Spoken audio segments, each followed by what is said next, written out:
Hey guys, welcome back to my channel. My name is Bree if you are new here, and in today's video I am going to show you guys how I use chrome powders on regular nail lacquer. Chrome powder is typically used on gel, but I've figured out some pretty cool ways to use it on regular nail polish. So if you guys want to hang out while I paint some nails and show you guys how I do chrome nails, then just keep on watching. So I already went ahead and painted some nails to apply the chrome powder to. I'm gonna be so for real right now. I filmed this video with the intention of it being a voiceover. I don't remember what it is that I'm pointing at or why I'm pointing it. I'll just give you guys a quick little rundown. So I'm going to be using 3 different chrome powders today. Oh, we're jumping ship here. The base coat that I use for chrome powders is the ORLY Bonder. So I'll put this on top of the nail polishes, and it's a little bit sticky, so it holds it on there. There's a little bit of play with it, but that's kind of what we're working with. So like I said, I have different designs and different finishes on these nails so I can show you guys some different techniques. I'm going to start out with the most basic technique, which is just on a straight black nail, super shiny, so nothing's going to prevent sticking. And then I'm going to take the ORLY Bonder, and I'm going to probably do it off screen because this is the first time that I'm filming. Oh, I figured it out. Good for me. This is the first time that I was filming nail content, so I'm still trying to work out, the different kinks, but you want to put on a pretty generous layer, not like overflowing, but you want to put on a pretty generous layer, and then you're going to give it about 60, I don't know why I'm going back. Maybe my layer wasn't generous enough. I don't know. I'm just here on vibes. Regardless, you're going to give it about 60 seconds or so to start to dry down. You don't want it to be so dry that it loses the majority of its stickiness, but you also want to make sure that it's not like so sticky that when you go to touch it, it comes back up on your finger, if that makes any sense. So we're just gonna give it a second to wait, and then we're gonna use that chrome powder on it. Okay, so now that it's been just enough time, I'm going to take actually my finger. I personally, when it comes to super high coverage chromes, like a hollow or like a traditional like silver chrome or like a metal chrome, I prefer to use my fingers. I find that it gives the most full coverage. So what I'm doing is I'm just dipping my finger very gently into the powder and then very softly swiping it over it just to make sure that I'm not smudging anything around. One thing to keep in mind when you're doing this, because you're not curing under a light, you do want to make sure that when you're painting the original like designs of the nails that you're waiting enough time for that nail polish to be fully dry. So once I get it on, I go back in and I buff it, and that is what I'll figure it out eventually, guys, don't worry about me. That is what one chromed nail looks like, and then I'm going to go in and do the second one, same thing. Very gently apply it, making sure I'm not smudging anything around.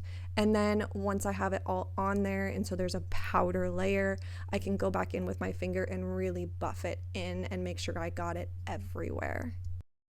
And then once I have the powder completely on, I just take a little brush and I just dust off any of that excess powder. You can see it all flying around, but you just want to make sure that you get off as much powder as you can. Obviously keep it on, like it's gonna stick, but you want to get all that loose stuff off.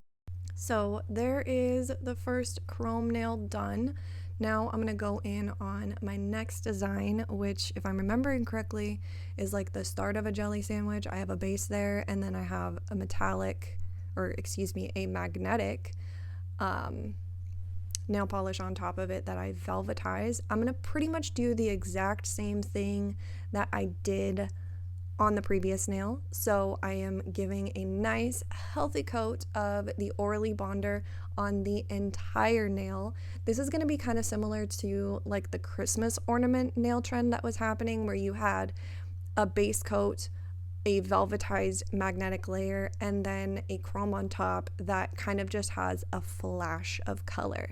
So that is on. I'm going to give it a couple seconds, like maybe 30 to 60 seconds, depending on, tons of different things, but I'm going to give it about 30-60 seconds to start to dry down, and then I will be putting on the chrome. So like I said, now we're going to be using the chrome powder that kind of just has a flash. So I go back and forth on this one if I want to use an applicator or my finger. Honestly, I prefer my finger. It's just easier to me.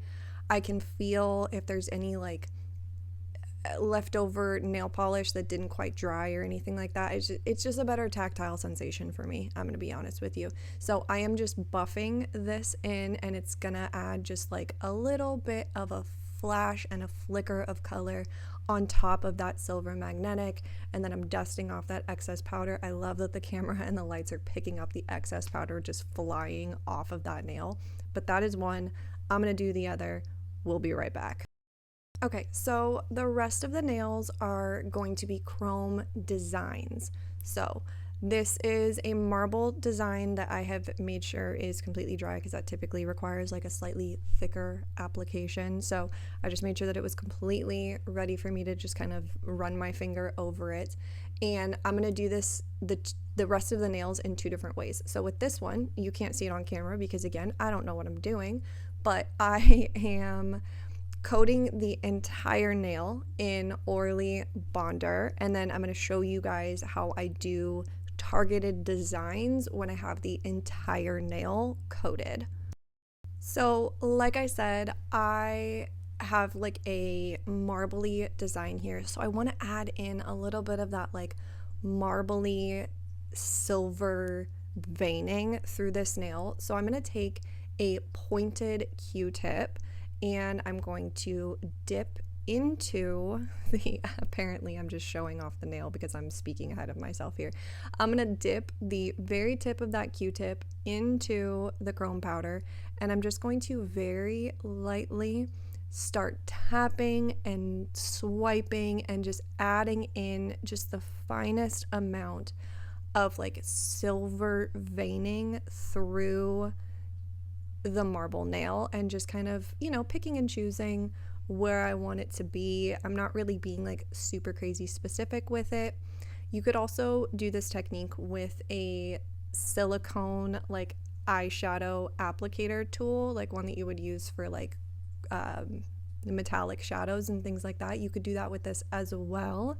There's another way that I'll show you on the matte nails that also lets you do designs that you could do that with this technique as well. There's a ton of different options, but basically here, like I said, I'm just kind of dabbing chrome powder in a couple different places across the nail to just kind of create a little bit more dimension.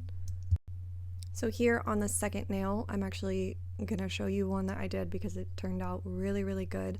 So as you can see, I'm not really swiping because of the fact that I don't want a bunch of like Q-tip left behind, but as you can see, I did create like a pretty decent line. And once I have that line down, and like I said earlier, have that kind of powder layer, I can always go back with that Q-tip and kind of define it and like blend it in a little bit more so it's less glittery and more chromy.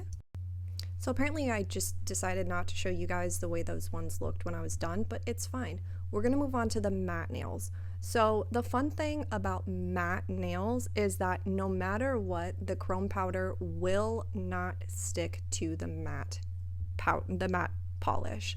So what I'm gonna do is I'm gonna take my little palette and I'm just gonna drip some of the ORLY Bonder onto it, and then that way I can use a liner tool to create very specific placements for the powder and then apply it to that.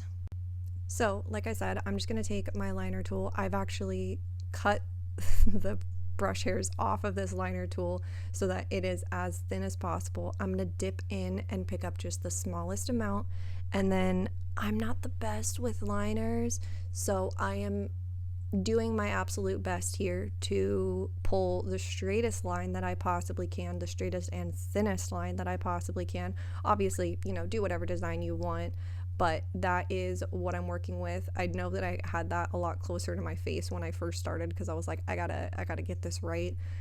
I'm not very good at liners, to be honest with you, but I'm just gonna go back and finesse the line and make sure it's perfect. You can see how much I'm shaking because I hate doing liner work. I'm really not good at it.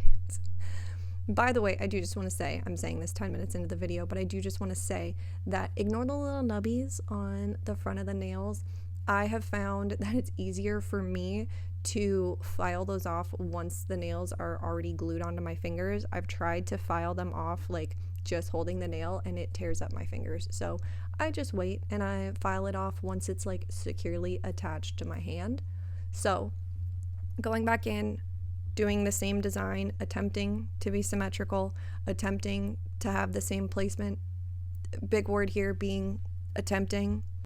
Okay, so I went and just did the same design across all 4 nails, and like I said, I have to wait, like, honestly for liners, it's a little bit less time because it's obviously less polish, usually like 30 seconds or so until I can go in and put the chrome powder on.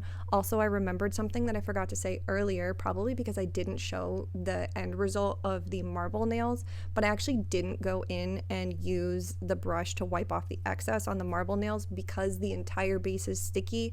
If I were to do that, there would just be chrome powder everywhere, you know? Okay, so now that the bonder is dry enough, I'm going to take a third chrome powder, which is going to be like a pinky purple chrome, like a true chrome, and I'm going to dip my finger in and I'm just going to swipe it across this. Now you're going to notice I'm getting it all over the nail, and that is totally fine because there is that matte base here. It is going to brush off so easily. So like I said, you can do this technique with a ton of different designs. I actually did Christmas nails a couple months ago that I drew a little Christmas tree, and then I took a dotting tool with the ORLY Bonder and I dotted it kind of like ornaments on the tree, and I was able to, with a matte base and then the ORLY Bonder as a line, you know what I mean. And I was able to make little dots on the nails like little tiny ornaments. Okay, so now that I have the chrome powder on all of them, I'm just going to take my brush and I'm going to brush off as much as I can. Obviously, these chrome powders are very pigmented, so you have to be, you know, pretty persistent with it. Usually I'll go back in with my finger and you can wipe off the excess. It, you know, get off as much as you can, but as you can see right there, I'm pointing at the screen, like you guys can see me pointing at the screen, but it comes off and it leaves behind just a nice shiny little line. Okay, so there is the entire chrome application, and now this is the fun little technique that I learned from Reddit to be able to seal this in. So Elmer's washable clear glue is what we're going to use. I tried so many different top coats. I tried regular top coats. I tried putting a matte top coat on it and then a regular top coat.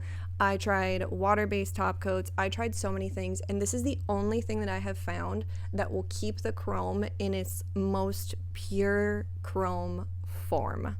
Okay, so what I do is I take a cheap little like $1, $2 elf brush, and I dip the tiniest amount in, and I am going to coat the entire nail, even the ones that I did like just little line designs on, just because it does leave a layer behind, obviously, and I don't want like a bump in my nail, so it is just easier if I just solidly coat the entire thing.